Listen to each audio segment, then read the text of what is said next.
Chers frères et sœurs, voici ce que dit l'Éternel au travers de son prophète Jérémie au chapitre 9, verset 23. Ainsi parle l'Éternel, que le sage ne se glorifie pas de sa sagesse, que le fort ne se glorifie pas de sa force, que le riche ne se glorifie pas de sa richesse, mais que celui qui veut se glorifie d'avoir de l'intelligence et de me connaître, de savoir que je suis l'Éternel qui exerce la bonté, le droit et la justice sur la terre, car c'est à cela que je prends plaisir, dit l'Éternel. L'Éternel dit qu'il prend plaisir à exercer la bonté, le droit, la justice sur la terre. Cela ne vous convainc certainement pas quand vous voyez l'état de la terre, n'est-ce pas? Frères et sœurs, examinons un autre verset avant de continuer en 1 Corinthiens chapitre 3 versets 18 à 21. Ce verset nous dit que nul ne s'abuse lui-même. Si quelqu'un parmi vous pense être sage selon ce siècle, qu'il devienne fou afin de devenir sage. La sagesse de ce monde est une folie devant Dieu. Aussi est-il écrit, il prend les sages dans leur ruse. Et encore, le Seigneur connaît les pensées des sages, il sait qu'elles sont vaines.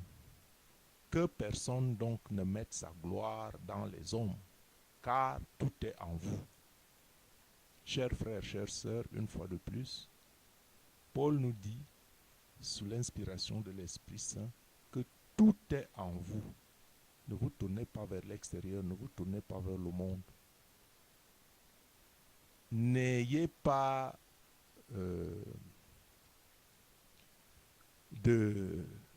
d'admiration pour le monde, parce que la sagesse du monde est une folie devant Dieu.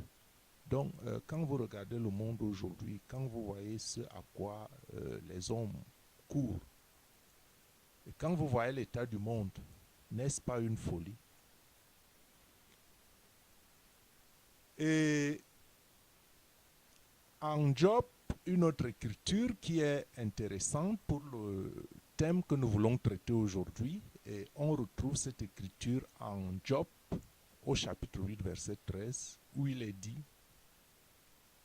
ainsi arrive-t-il à tous ceux qui oublient Dieu, et l'espérance de l'impie périra, son assurance est brisée, son soutien est une toile d'araignée. Hein, vous voyez,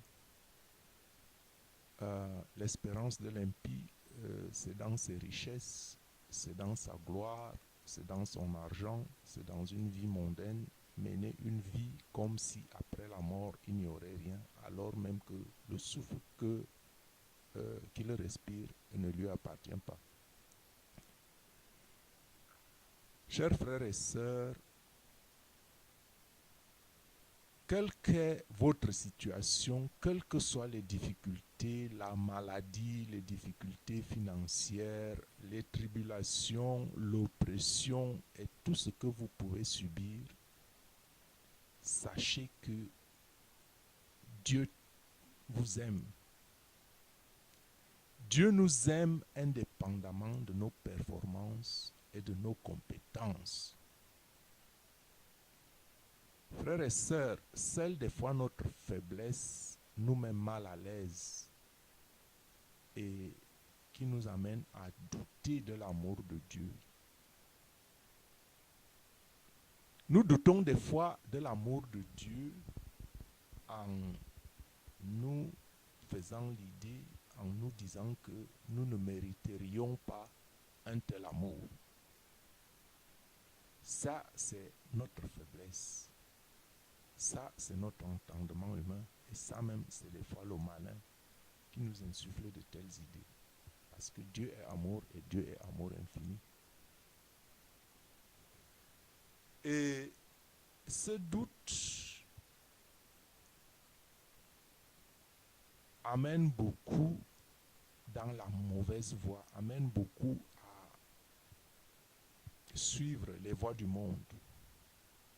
Ce doute laisse beaucoup se prendre dans le piège du malin en s'éloignant de Dieu parce qu'ils s'imaginent qu'il n'y a plus rien d'autre à cause de leurs difficultés. Ils fuient donc les difficultés de la vie et recherchent les voies faciles. Les voies faciles avec une vie sans réserve, loin de la face de Dieu. Cependant, même vous qui recherchez Dieu, sachez que même l'exemplarité de votre comportement,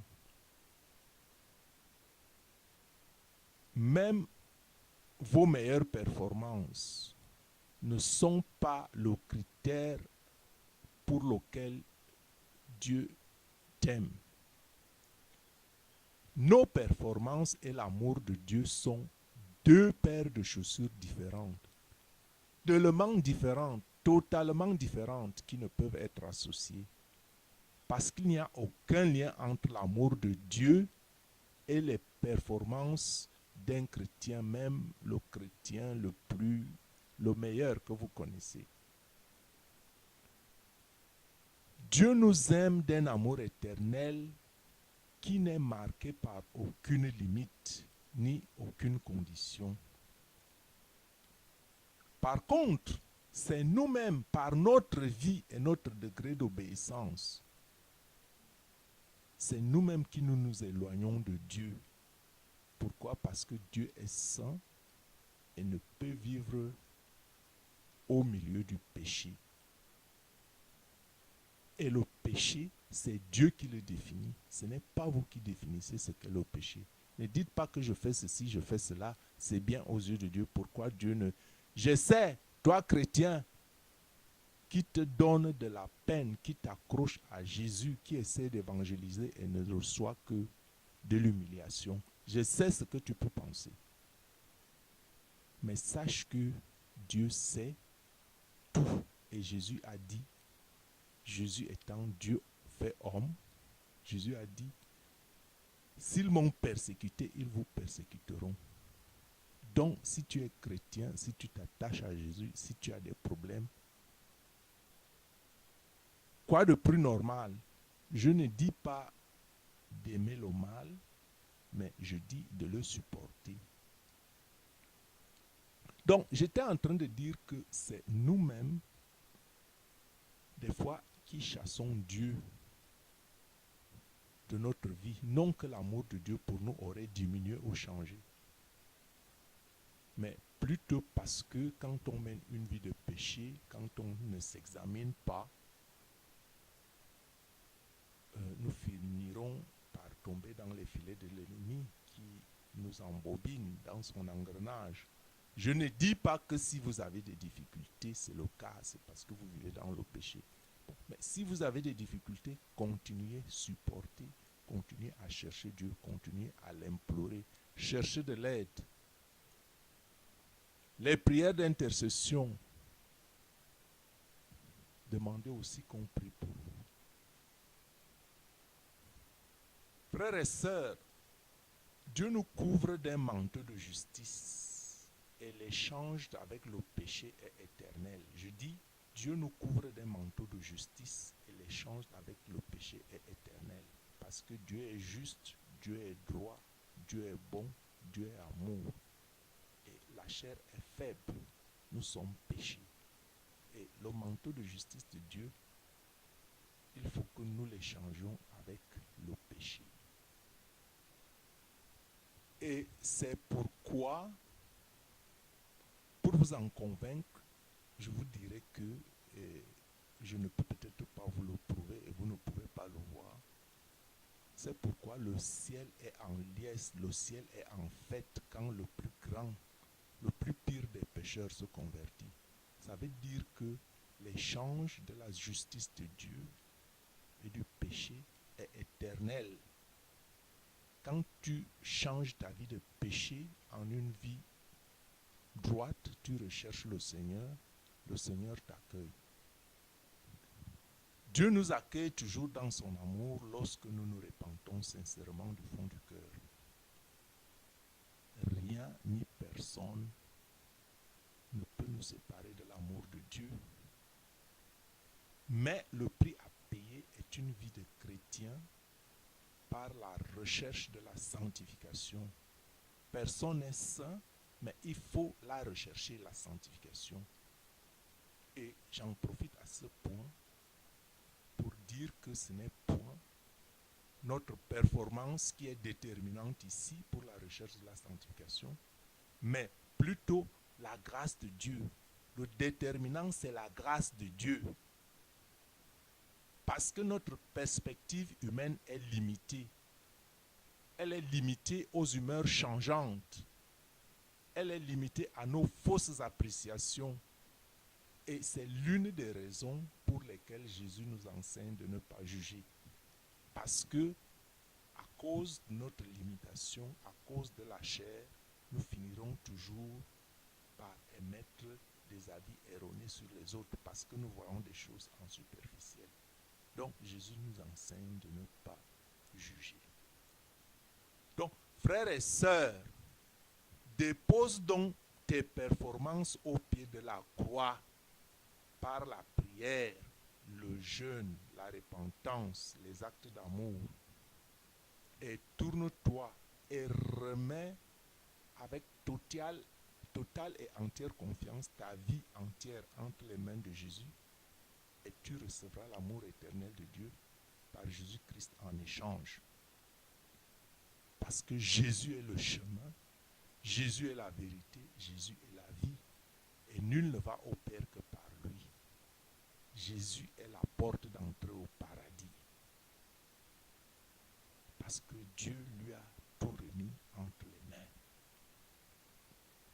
C'est pourquoi, frères et sœurs, recherche et reste conscient à chaque instant de la présence bienveillante de Jésus à tes côtés dans tout ce que tu fais.